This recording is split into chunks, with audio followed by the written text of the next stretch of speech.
तोर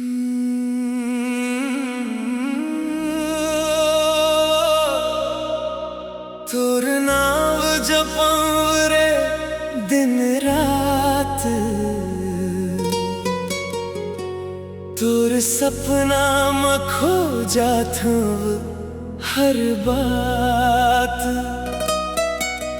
दिल के हर धड़कन में बस तोर ही नाम,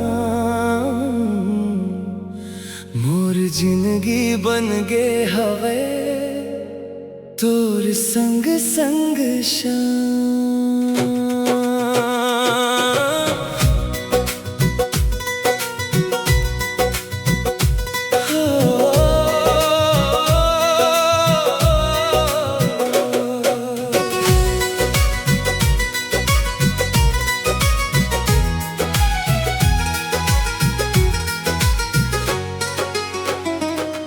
तोर आँखी में चमक हवे चांद जैसन, तोर हंसी में मिठास हवे गुड़ जैसन। जब देख थो तोला धड़कन बढ़ जाते, तोर बिना ये मन मोर खाली रह जाते। तोर संग चलना मोला भावे हर राह, तोर हाथ पकड़ के तोर माया मोर दुनिया बस गे, तोर संग जीना अब मोर किस्मत बन गे। तोर बिना मोर दिल नहीं माने, तोर संग हर सपना सच्चा लगे।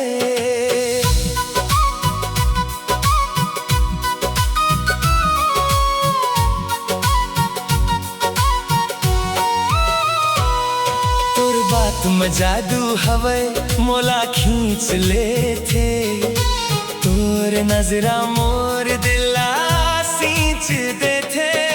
रात भर तोर ख्याल में जागे थो, तोर सपना में खो जाके मुस्का थो।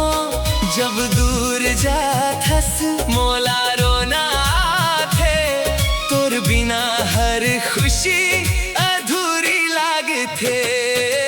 तोर माया मोर दुनिया बस गे, तोर संग जीना अब मोर किस्मत बन गे। तोर बिना मोर दिल नहीं माने, तोर संग हर सपना सच्चा लगे। अगर जन्म जन्म में मिली ही साथ, तोर संग बिता ही हर एक रात। तोर माया में खो जात हूँ हर बार, तोर बिना मोर जिंदगी बेकार।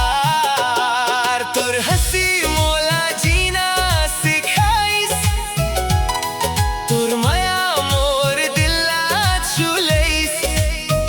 अब तोर संग हर सपना सजाए हम,